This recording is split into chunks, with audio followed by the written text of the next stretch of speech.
What up, Daily Dub Friday? DewDawg Daily Dub edition. Folks? We've been hanging out for a little while during the lunch break, doing a coffee and figs. Yeah. DewDawg seen the toy room for the first time. What you think about toy room? I'll tell you what, it's very impressive. Those of y'all that have seen it on Big Dub's channel, on Josh Pence's channel. I mean, it's being here, though, and seeing it in person. I like it, brother. Thank you. I like it. This is the end of some silliness we've had. We've been talking, been friends for a year or more. Live a few miles away from each other. Literally, right? Only met at Orlando the other day for the first time. That's funny. So we're really glad to work it out. So today's Daily Dub topic, it's timely because yesterday the first real trailer, I guess, of Endgame came out. Everything else was kind of teaser, and we wanted to talk about that a little bit while I've got my brother here with me. So what's your just general thoughts on the trailer? Well, I do love the fact that they kind of rehashed, kind of brought in some memories of each individual character. They showed some, Captain America in his past, Iron Man. Actually, they started with Iron Man, which was awesome because if y'all don't know this, the MCU is the first, Iron Man was the first one that officially kicked that off. So that was pretty neat. And then they showed Thor. Because Hulk came after that. The Hulk that people don't like to reference with Edward Norton. Right. Was and the it second. wasn't technically. Yeah, because Downey was in it at the very end of it. Right. In the and everybody argues that if it's is or isn't, whatever. I mean, I actually enjoyed that one. I actually enjoyed Norton. I like Edward Norton. I like him as an actor. Right. So that didn't bother me. But overall consensus, I really like the surprise at the end, and I know it's going to be controversial. We'll get to that in a minute. But I really love, Thor is just the man, just straight up. Chris is just an awesome actor himself. And I'm so glad he shifted from the first two Thor movies to Ragnarok.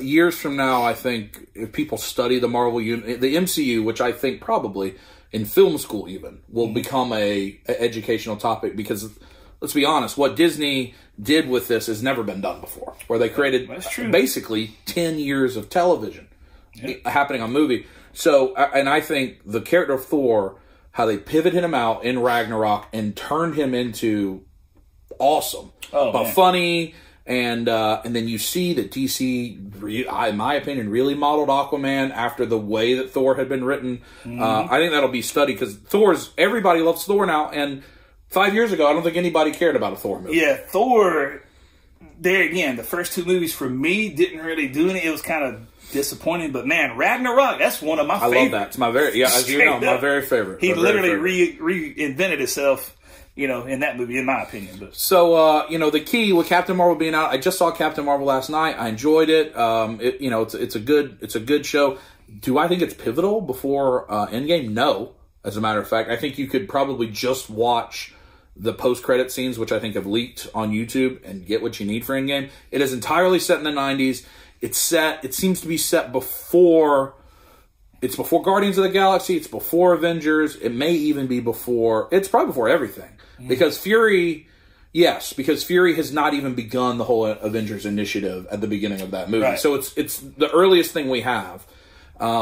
And it lives there. It's not a flashback the way Wonder Woman is, where it starts modern day and then she thinks back about all these things when she's looking at the picture. Yeah. It's entirely set in the 90s. I mean, I have to agree because I really think they should have just waited, do the Endgame movie, get it out, introduce her a little bit. But the way they did with Civil War with other characters. And then, like Spidey jumped in and Black all that Panther stuff. was for the first time in Civil War. And then, but for her to just already have a movie before the end game. It feels like you're watching the first Captain America, and so you go, "Oh, I like this movie, I enjoy it," but it feels out of order. It feels like I skipped an episode somehow or something. That's how I felt. But I think the thing we'll talk about the most, the fear we both have, is people have talked about Captain Marvel's very important to Endgame. We know she's super powerful. Some of the stuff she does in this movie, you're like, oh, okay. Well, if she's going to do that, there's no need for anyone else. She destroys like whole fleets of ships by herself. So, boom. So, spoiler alert. Yeah, so sorry. But it's, the term in literary is Deus Ex Machina, and I looked it up to make sure that we were right on that. But it means God in the machine, and it's a plot device where a writer has written themselves into a corner and they have to just miraculously use something that saves the day. And the example we were looking at is the Eagles in the Lord of the Rings movies and The Hobbit, where we go through this great journey. We spend all this time with Frodo, and it's very perilous, and the ring is destroyed, and the mountain's erupting, and you're like, oh, he's going to die. I mean, it's going to be a tragic ending, but he saved the world. And conveniently, the Eagles come and pull him away. Just all of a sudden, out of nowhere. All the way. We have no... the Eagles weren't tracking him along the way. We didn't have a chapter from the Eagle. Here they are. How'd the Eagles even know he was there? How does he know he's there? And it's a convenient thing, and I think we're both very hopeful that Captain Marvel... It's not just, oh, Captain Marvel shows up, and she destroys Thanos. Yep. And what did I just spend 10 years with all these people? Yeah, you hit it on the head, man. I mean... Me personally, and Big Dub also, we've invested in these movies, man. We followed these movies literally a decade of our lives, man. In the theaters, and sitting on the couch watching Blu-ray, whatever, picking this stuff apart, seeing every YouTube video or whatever, every person reviewing whatever they do, movie reviews, and for her to just come in, I'm really hoping. We're not saying it's going to happen. We're not criticizing it. We're just saying we hope that's not what it is. I mean, think about it. You get. Man, Captain America, what would be more heart-wrenching than for Captain America to finally be his last movie, which I love. Have you read the Infinity War series in the comics? No. So there's a very triumphant Captain America moment in that I won't spoil, that could happen, and I very much hope it happens, and it's what needs to happen. Like Captain America and Iron Man and Black Widow and Hawkeye and Thor and Hulk, those 6 that would hit have me to do something. Anybody you just named, that would that would hurt. That would hurt. I'd be like, oh, but man. they have to be pivotal. To exactly. It has to mean something. And Captain Marvel she just came out. We don't have time with her. And we're about April, I think. It's just Endgame. 4 or 5 weeks away. So hopefully that's not what's going to happen. Now she's got super cool effects. I'm sure she's just going to lay waste. But if you think back, and I know a lot of people didn't like this movie, and I didn't mind it, but Justice League. The thing that they do carefully in Justice League is they keep Superman away from the conflict, right? Until the very, very end. If it's a spoiler, it's moving out for 2 years, I'm sorry. Yeah. But when they're fighting Steppenwolf, and Steppenwolf is kicking all their butts pretty much, and then Superman shows up and he's just like, this guy's bothering you? And because he's Superman, right?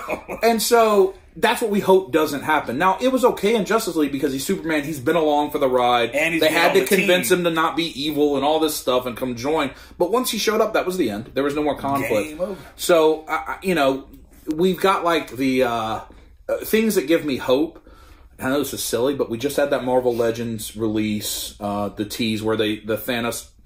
This is not a spoiler. The armor and all that. He's got armor, and he's holding what looks to be like a razor blade. A double-sided blade. It's some type of sword.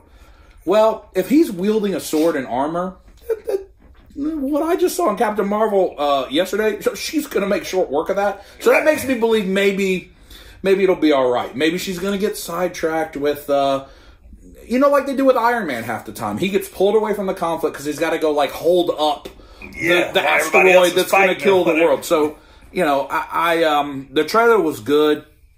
I'm not going to get into all the toy stuff. I don't think I love the suits that they're going to, whatever they're going to do. Now, that's a good point since both of us talk about toys and all that. I'm not a big fan of that either, honestly. Yeah. I know everybody, ooh, look at these Marvel Legends. Yeah, they're fine. Yeah. I just don't need... Let's be honest. I hope I'm not going to buy a Hot Toys of that. The 2-pack with the 3 or 4 heads in it. I don't know if you saw that. That's kind of lame. What do you have to buy? 3 of the 2-packs to build the team? Yeah. Literally, y'all talk about the argument about reusing bodies. This is literally... There's big profit margin on those 2-packs. They're going to make the money, but... Yeah, because I can't... It's like, there's not a War Machine in that 2-pack, I don't think, right? I don't know. These are things that were shown at... Toy Fair or have been recent. Mm-hmm. They've been out for a while, so this is. I understand it's a spoiler. If you're watching this, you've looked at this stuff, especially our 2 channels. Yeah, come on. But like in this trailer, War Machine is in that like. I'm not going to say what I think it is, but a suit that they're going to use to do something. Mm-hmm. And he's big and bulky. Like, it looks like he's wearing the War Machine armor. Right. Why? I don't understand. But that's not the same body as Black Widow. Like, so why can't it be the same... Yes, it's milking the cow, literally. Yeah, so, you guys know my opinion on some of the stuff that Hasbro does with reusing the 2-packs and the figures. But, hey, if it makes you happy and you want it, great. Like, I'm happy for you if that's what you're looking for. I don't think, if they release all those in Hot Toys, I'm out. I'm not going to be purchasing that. Well, it gets to the point we kind of talked about earlier. about different levels of collecting and different things like that. Once you've been collecting these Marvel Legends and retail figures and all that, there's nothing wrong with that. Don't get me wrong. But it kind of becomes mundane. There's just so much. Yeah, so much coming at us at the same time. Yeah, it's... I want something to blow my mind. I mean, Hasbro had... What? Between the 3 waves, which were 21 figures, and then I think there was a 2-pack.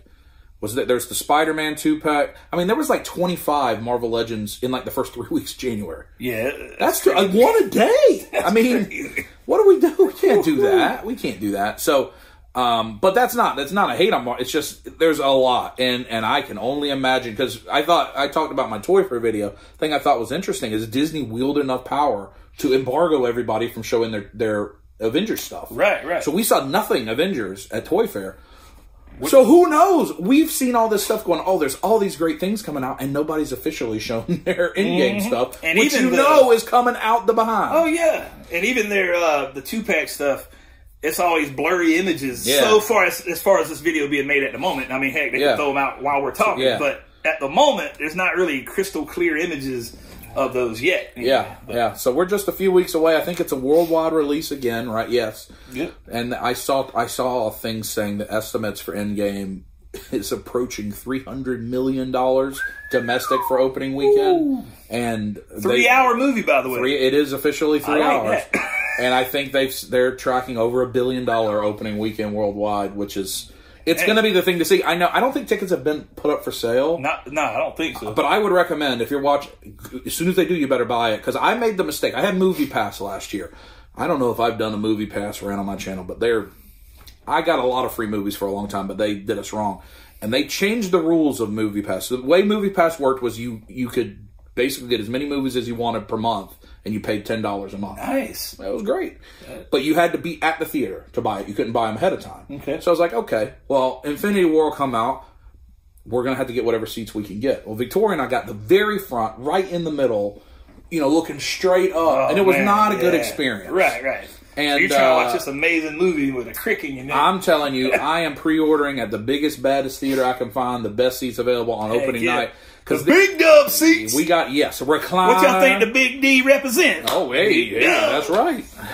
So if y'all want to, sponsor the man, just saying. Oh, well, hey. Carmike. Yeah, well, I will go to every movie and review them all of them. So anyway, that's Daily Dub for today. I am very glad to have finally got to hang out with the man DewDawg. Yes, He's going to have some stuff coming on his channel. And I'm sure this is probably just the first of many hangouts together in the future. So, when we end a video, you got to give him a squeeze. Y'all ready? Squeeze it. Ooh, see you tomorrow. Ooh, rub it.